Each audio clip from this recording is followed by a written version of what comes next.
What if death is not the end, but the greatest mystification of our perception? What if I told you that you will never die because you were never born? It sounds incredible, doesn't it? But stay with me, and I will guide you step by step toward this realization. Imagine for a moment, you are not your body, not your mind, not even the sum of your memories. You are an infinite part of the vast universe, a cosmic mirror reflecting itself and weaving the illusion of time, space, and boundaries. As physicist John Wheeler once said, the universe is something that observes itself into existence. Perhaps death is the greatest illusion, skillfully woven by our limited perspective. We are conditioned to see it as the ultimate ending. But what if it's simply another facet of the infinite dance of light and shadow? What if your existence, like a circle, has no true beginning and thus requires no end? Watch this video to the end, and you will not only learn the answer to the question of why death is an illusion, but you will also come closer to realizing your true essence in practice. Death is a topic from which we cannot hide. We see it in the news, fear for our loved ones, and it reminds us of itself with every wrinkle and every ache. It's a fear that permeates our existence, shaping our decisions and priorities. But pause for a moment. Why are we so certain of its inevitability? We view life as a straight line, birth as the beginning, death as the end. But what if this is merely one version of the story? One that our minds have constructed for us? John Wheeler once said, "Space and time are nothing more than tools of perception." If that's true, death itself might be nothing more than a mental construct, a false prelude in the grand symphony of existence. We live as if walking on a narrow bridge. Behind us lies the past, ahead is the unknown, and beneath our feet yawns an abyss. But what if that abyss doesn't actually exist? What if the bridge itself is just an illusion, a fleeting reflection on the water, mistaken for reality? Isn't it curious that we are so convinced of the inevitable end despite never having experienced it ourselves? Death terrifies us because we identify with things that are bound to vanish. Our bodies, our personalities, the constructs we call self. But consider this. When leaves fall in autumn, does the tree die? Or do the leaves become part of a new cycle, returning to nourish the tree itself? Perhaps we fear not the end, but the change, the transformation that is, in truth, just a shift in form, a movement, a merging, an eternal flow. Let's take this a step further. The fear of death seems to weave itself into every moment of life. It gives life meaning, shapes our decisions, feeds our anxieties, and yet awakens us to seek deeper truths. We build cities, write books, create art, as if trying to leave a mark, to defy the inevitable. But what if, instead of fighting against it, we simply turn to face it? Nature does not know endings, only transitions. A seed becomes a tree casts a shadow fades into light, and light gives birth to a new beginning. Everything moves, transforms, and flows. So why have we, as humans, decided that our path ends like a thread abruptly cut? Perhaps we are mistaken in trying to confine the boundless cycle of life within narrow boundaries of beginning and end. John Wheeler once said, "We are not merely observers of the universe, we are participants in it." These words awaken something profound. We are not separate fragments drifting on the river of life. We are the river itself, its flow, its infinite essence. If this is true, then the fear of death is simply the fear of losing something we never truly were. death ceases to be a barrier and becomes a gateway, leading us to a place where fear dissolves and only the flow remains. And so, we come to realize that death is not just a personal drama, but a key to understanding the nature of reality. It asks us, how do we live? How do we love? How do we embrace the inevitable? And if we begin to see that death perhaps does not exist, everything within us changes. We start to live differently, freely, courageously, and with a profound gratitude for every moment. I invite you to explore this mystery as a seeker stepping onto an unfamiliar path. Don't miss the most essential part. In this video, I will share a simple yet incredibly powerful practice that can help you uncover your true essence. Through it, you will begin to see your fears in a new light and discover that death is not the closing of a door, but the lifting of a veil, revealing the infinite flow of love and light that you have always been and always will be. Who are you truly? Ask yourself this question. Who am I? Do not rush to answer. Resist the urge to cling to familiar labels like your name, profession, or age. All of these are merely garments draped over something infinitely greater. After all, are you really the name given to you at birth? Or the job by which you define yourself? Can your true essence be confined within the boundaries of these limited concepts? John Wheeler invited us to see ourselves not as static objects, but as processes. He proposed that we are not merely beings living in the world. We are the very fabric of the universe, becoming aware of itself. Think of a river. A river isn't something static. It constantly flows, shifts, reflects light and shadow. Similarly, you are not a fixed form, but a dynamic flow, a reflection of a deeper reality. Imagine a mirror. When you look into it, you see a reflection. But is that reflection truly you? It's an illusion created by light. The same can be said about your body and mind. They are temporary images, reflections of an eternal consciousness observing them. If you've ever wondered, why am I here?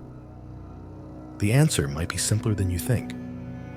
You're not here to become something. You're here to realize that you already are everything. But if you are everything, where is the place for death? In this question lies a key to understanding. Now let's delve into the illusion of time. Time. We're so accustomed to its linear nature, past, present, future. But what if this linearity is just a mental construct? What if time isn't a straight line, but a circle that endlessly turns? Think of a moment from your past. It feels so vivid, so real. But where is it now? It exists only in your memory, like the shadow of a setting sun. In the same way, the future is nothing more than a mirage created by your hopes and fears. So where does reality reside? It's always here and now. Modern physics suggests that the past and future don't exist separately from the present. Space and time are woven into a single continuum, and your experience is just one point in an infinite ocean of possibilities. John Wheeler argued that reality is born in the act of observation. But if reality arises only in the now, what is there to lose in death? Perhaps time is merely a game, and death is the exit beyond its boundaries. Feel this moment right now. Close your eyes and take a deep breath. Feel how this moment comes alive in your breathing. Reflect. If all we have is the now, can anything be lost except the illusion itself? We fear death because we see it as an ending. But nature shows us that endings do not exist. At the heart of existence lies not a battle of opposites, but their eternal unity, a silent and invisible harmony. Day does not reject night. Just as life does not reject death, they are not enemies, but lovers, whose embrace gives birth to existence itself. This indivisible wholeness permeates everything, from the simplest breath to the vast expanse of the cosmos. And humanity is not an exception, but the most profound expression of this truth. Imagine standing by the ocean at sunset. The sun, as it sets, paints fiery colors across the horizon. Light fades, giving way to night, yet there is no sense of loss or disappearance. There is only transition, as if the sky itself is exhaling. Light and darkness follow each other in an endless rhythm, two aspects of one unified reality.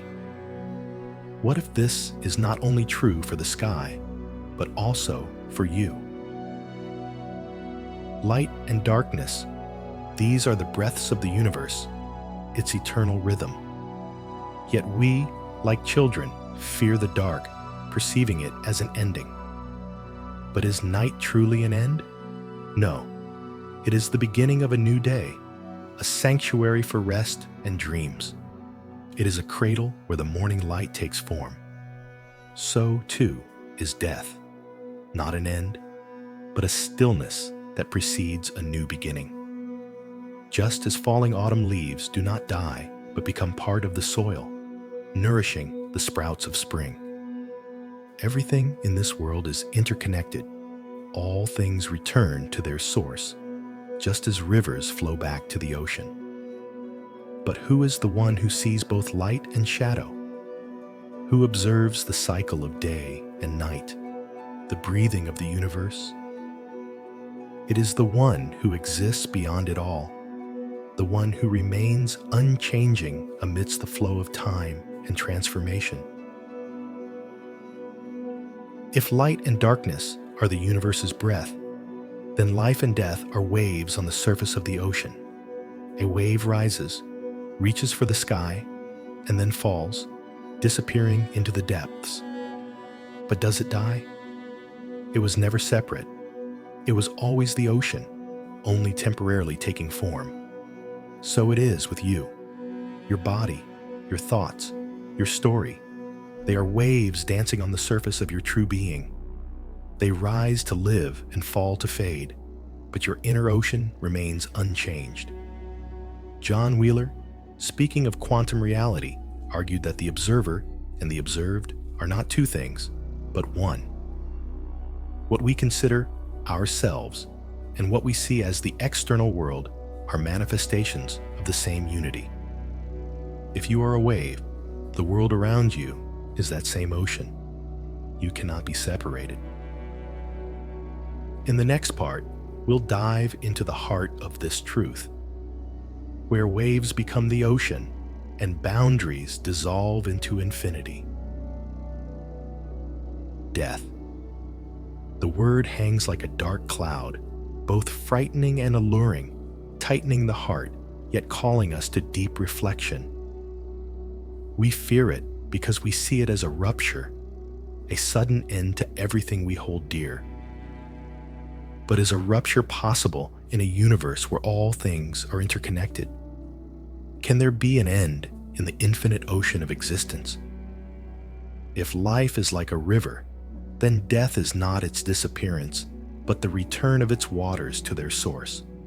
The river flows, bending around rocks, foaming over rapids, reflecting the sun and stars, yet its path always leads to the ocean. And when it reaches the ocean, does it vanish? Or does it become something greater than it ever was? We cling to the body, to our thoughts, to our memories, believing they are the essence of who we are. Losing them feels like losing ourselves. But imagine a vessel filled with water. Does the shape of the vessel define the water? Does the water lose its essence when it's poured into another form, or set free entirely? So it is with us. The body is a temporary form, a container for the light of consciousness. That light, your inner fire, your connection to the divine, your unchanging essence, knows no time, No boundaries, no death. Death is not the extinguishing of a flame, but the return of its light to its original source, to where it came from. Our fear stems from identifying with the form. But what if you are not the vessel, but the infinite space it temporarily frames? What if you are the boundless light that manifests in countless forms? Death takes nothing true from you, because what is true cannot be lost. Everything that fades away was merely a reflection, shadows on the walls of your mind's cave. What remains is eternal, your essence, your connection to the source, your inner light. John Wheeler, both a philosopher and a physicist, once said that humanity is the point at which the universe becomes aware of itself. This idea bridges science and spirituality. You are not your body, your memories, or the name you were given. You are the space of awareness through which all existence is expressed. Consider a star whose light reaches us millions of years after it has burned out.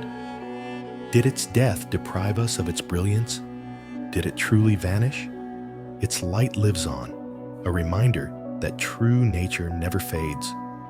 Now, ask yourself, who are you if you strip away everything you call mine? If you let go of the body, the thoughts, the stories, who remains? This is not a question that logic or reason can answer. It is a quiet knowing, a deep certainty that unfolds only in the stillness of the heart. You don't need to search for this truth outside of yourself. It is already within the vessel of your heart, in the inner light that burns eternally, even when you fail to notice it. This light is your nature, your connection to the infinite. Every moment is a gift. Every meeting is an expression of love. Every loss is merely a return to something greater. If all you thought you were is just a form, what lies beyond it?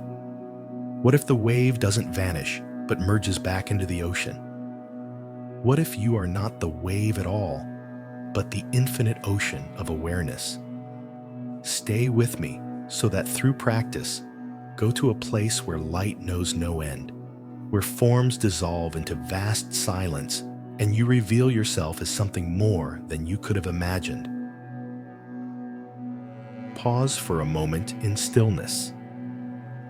Listen as the universe breathes through you, as its rhythms flow in your heart, as the invisible hand of eternity touches you, filling your soul with warmth and light. This touch does not belong to time or space. It arises beyond them, in the place where truth has always been with you, patiently waiting for you to remember it. What are you beyond your body, beyond your thoughts, beyond anything that can be named? You are not your mind, not your emotions, not the chain of events that make up your life. All these are merely reflections, shadows, and light playing across the screen of your perception. Behind this screen, the unwavering light of your true nature shines, a light that was never born and will never die. We fear death because we cling to form, forgetting that we are the formless itself, the space in which forms arise and dissolve.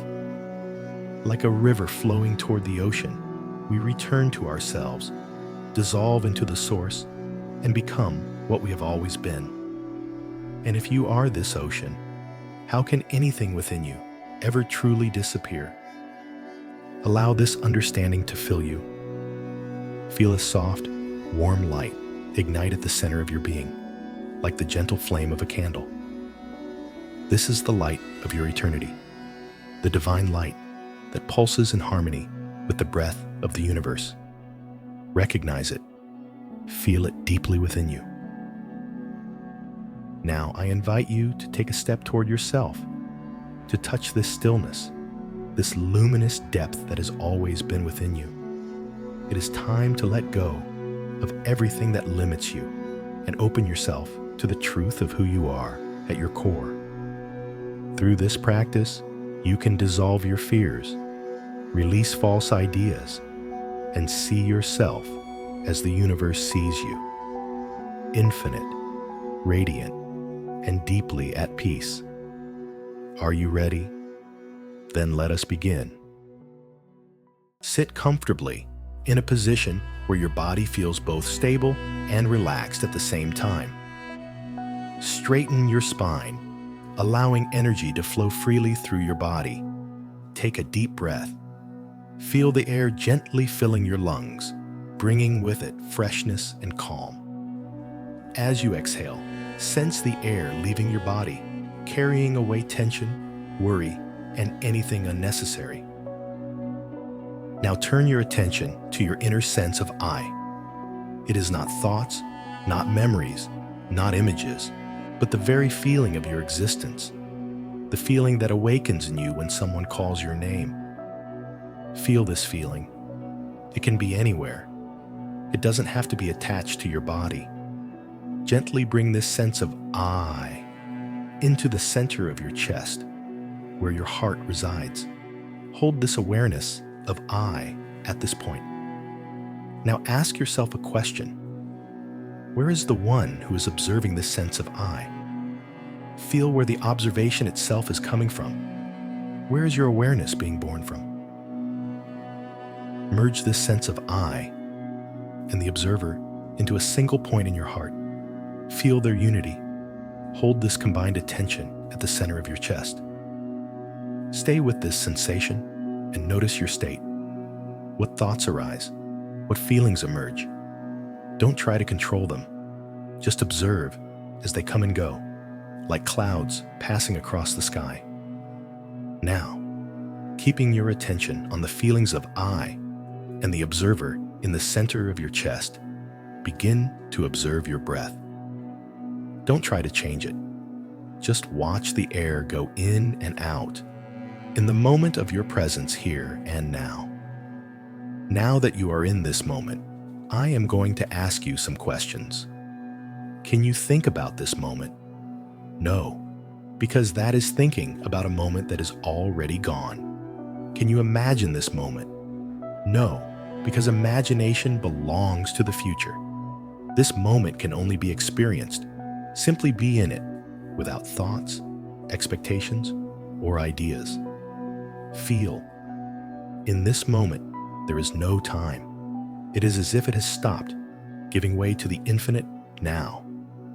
And now ask yourself the main question. Is there death in this moment? No. There is no death in this moment. There are no fears, no problems, no boundaries. There is only pure consciousness, the light of your eternal being. Stay in this state as long as you want. Allow this feeling to fill you with peace and awareness. When you return to your daily reality, remember, you can always refer back to this practice. In moments of fear or doubt, remember that you are not your body, your mind, or your experiences. You are the silent and boundless presence, observing all that is happening. You are the universe itself, realizing itself through you. And each time you return to this practice, you will experience more and more deeply your true nature, the eternal and serene I Am. If you found inspiration in this video, share your experience in the comments. Write how you feel when you think about your true nature. And remember, you are not someone who is born and will die. You are an infinity playing into form,